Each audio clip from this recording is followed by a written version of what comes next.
2026 সালে যে সমস্ত ছাত্রছাত্রী মাধ্যমিক পরীক্ষা দেবে তাদের জন্য আজকের ভিডিওটিতে ইতিহাস বিষয় থেকে বেশ কিছু গুরুত্বপূর্ণ প্রশ্নের সাজেশন নিয়ে এসেছি।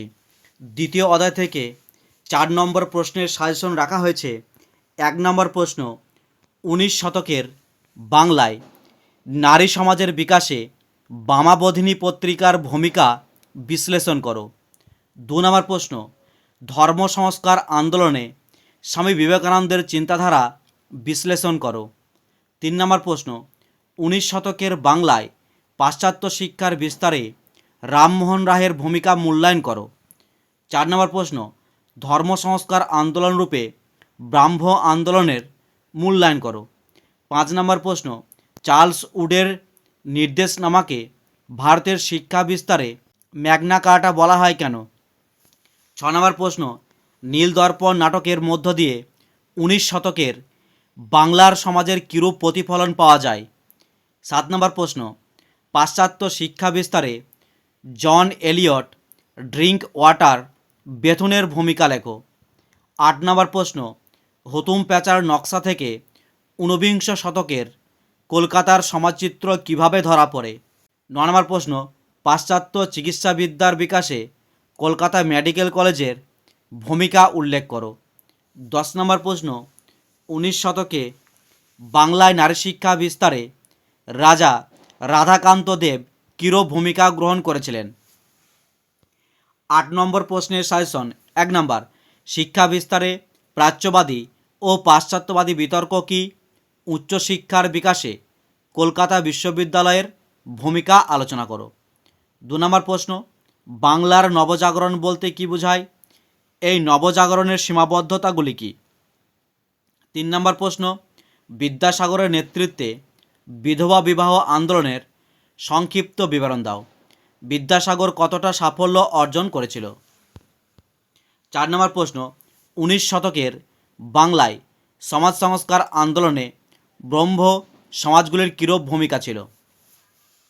তৃতীয় অধ্যায় থেকে যে প্রশ্নগুলি রাখা হয়েছে। 1 নম্বর প্রশ্ন, সাঁওতাল বিদ্রোহের কারণ লেখো। 2 নম্বর, টিকা লেখো কোল বিদ্রোহ। 3 নম্বর, কী উদ্দেশ্য উপনিবেশিক সরকার অরণ্য আইন প্রণয়ন করেন? 4 নম্বর প্রশ্ন, নীল বিদ্রোহে সংবাদপত্রের ভূমিকা বিশ্লেষণ করো। 5 নম্বর প্রশ্ন, ওয়াহাবি ও ফরাজি আন্দোলনের মধ্যে পার্থক্য কী ছিল? 8 নম্বর প্রশ্নের জন্য রাখা হয়েছে। 1 নম্বর প্রশ্ন, নীল বিদ্রোহের কারণ, ফলাফল ও গুরুত্ব লেখো। চতুর্থ অধ্যায় থেকে যে প্রশ্নগুলি রাখা হয়েছে। 1 নম্বর, মহাবিদ্রোহকে কি সামন্ততান্ত্রিক বিদ্রোহ বলা যেতে পারে? 2 নম্বর, 19 শতকের জাতীয়তাবাদের বিকাশে ভারতমাতা চিত্রটির অবদান কী ছিল? 3 নম্বর, জাতীয়তাবাদ প্রসারে হিন্দু মেলার ভূমিকা বিশ্লেষণ করো। 4 নম্বর, গোরা উপন্যাসটিতে রবীন্দ্রনাথের যে জাতীয়তাবাদী ভাবধারার পরিচয় পাওয়া যায় তা বিশ্লেষণ করো। 5 নম্বর, 1857 খ্রিস্টাব্দে বিদ্রোহের প্রতি শিক্ষিত বাঙালি সমাজের কিরূপ মনোভাব ছিল? 6 নম্বর প্রশ্ন, বঙ্গভাষা প্রকাশিকা সভাকে কেন প্রথম রাজনৈতিক সংগঠন বলা হয়? 7 নম্বর, হিন্দু মেলা প্রতিষ্ঠার উদ্দেশ্য কী ছিল? 8 নম্বর প্রশ্ন, ভারত সভার প্রতিষ্ঠাতা ও বিকাশে সুরেন্দ্রনাথ ব্যানার্জির ভূমিকা বিশ্লেষণ করো। 8 নম্বর প্রশ্নের জন্য সাজেশন রাখা হয়েছে। 1 নম্বর, 1857 খ্রিস্টাব্দের বিদ্রোহের প্রকৃতি ও চরিত্র বিশ্লেষণ করো। 2 নম্বর, 19 শতকে লেখায় ও রেখা এর মাধ্যমে কিভাবে জাতীয়তাবাদের জাগরণ ঘটেছিল? 3 নম্বর প্রশ্ন, সভা সমিতির যুগ বলতে কী বোঝায়? 19 শতকের বাংলায় রাজনৈতিক চেতনার বিকাশে হিন্দু মেলার কিরূপ অবদান ছিল? পঞ্চম অধ্যায় থেকে যে প্রশ্নগুলি রাখা হয়েছে। 1 নম্বর প্রশ্ন, রবীন্দ্রনাথ ঠাকুরের শিক্ষা ভাবনার সমালোচনামূলক আলোচনা করো। 2 নম্বর, শিক্ষা বিস্তারে ছাপাখানার ভূমিকা সম্পর্কে লেখো।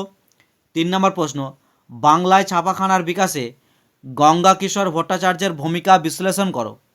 4 নম্বর প্রশ্ন, বাংলায় বিজ্ঞান চর্চার বিকাশে ডক্টরেট মহেন্দ্রলাল সরকারের কীরূপ অবদান ছিল?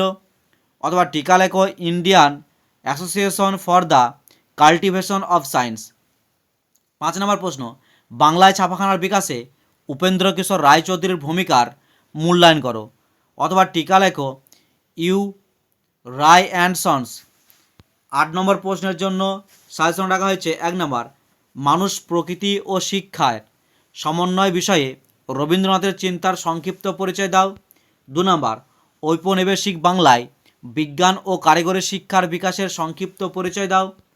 3 নম্বর প্রশ্ন, রবীন্দ্রনাথ ঠাকুরের শিক্ষাচিন্তা ও শান্তিনিকেতন ভাবনার সংক্ষিপ্ত পরিচয় দাও।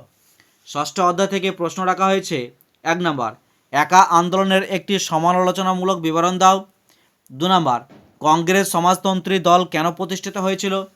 3 নম্বর প্রশ্ন, বারদৌলি সত্যাগ্রহ সম্পর্কে জাতীয় কংগ্রেসের দৃষ্টিভঙ্গি আলোচনা করো।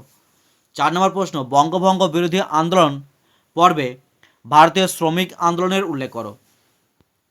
8 নম্বর প্রশ্নের জন্য সাজেশন রাখা হচ্ছে 1 নম্বর প্রশ্ন, ভারত ছাড়ো আন্দোলনের শ্রমিকদের ভূমিকা বিশ্লেষণ করো। ওয়ার্কার্স অ্যান্ড প্রেজেন্ট পার্টি সম্পর্কে একটি টিকা লেখো। 2 নম্বর প্রশ্ন, বারদৌলি আন্দোলনের একটি সংক্ষিপ্ত বিবরণ দাও। তুমি কি মনে করো যে এই আন্দোলনের ভূমিহীন কৃষক শ্রেণী এবং কৃষি শ্রমিকদের স্বার্থ রক্ষায় সফল হয়েছিল। 3 নম্বর প্রশ্ন, বিংশ শতকের ভারতে উপনিবেশ বিরোধী আন্দোলনে বামপন্থীদের ভূমিকা কী ছিল। সপ্তম অধ্যায় থেকে যে প্রশ্নগুলো রাখা হয়েছে 1 নম্বর প্রশ্ন, সশস্ত্র বিপ্লবী আন্দোলনে বেঙ্গল ভলেন্টিয়ার্স দলের ভূমিকা বিশ্লেষণ করো। 2 নম্বর প্রশ্ন, বঙ্গভঙ্গ বিরোধী আন্দোলনে ছাত্র সমাজের ভূমিকা বিশ্লেষণ করো। 3 নম্বর প্রশ্ন, বাংলায় নমশূদ্র আন্দোলন সম্পর্কে সংক্ষেপে আলোচনা করো। 4 নম্বর প্রশ্ন, সশস্ত্র বিপ্লবী আন্দোলনের নারীদের অংশগ্রহণের চরিত্র আলোচনা করো। 5 নম্বর প্রশ্ন, দলিত অধিকার বিষয়ে গান্ধী আম্বেদকর বিতর্ক আলোচনা করো। 8 নম্বর প্রশ্নের জন্য সাজেশন রাখা হয়েছে 1 নম্বর, সশস্ত্র বিপ্লবী আন্দোলনে নারীদের ভূমিকা বিশ্লেষণ করো।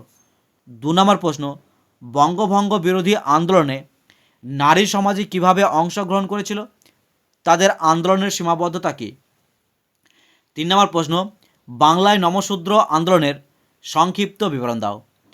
4 নম্বর প্রশ্ন, সশস্ত্র বিপ্লবী আন্দোলনে ছাত্র সমাজের কীরূপ ভূমিকা ছিল। অষ্টম অধ্যায় থেকে যে প্রশ্নগুলি রাখা হয়েছে 1 নম্বর প্রশ্ন, কিভাবে কাশ্মীর সমস্যার সৃষ্টি হয়। 2 নম্বর, উদ্বাস্তু সমস্যা সমাধানে ভারতের সরকারি উদ্যোগ আলোচনা করো।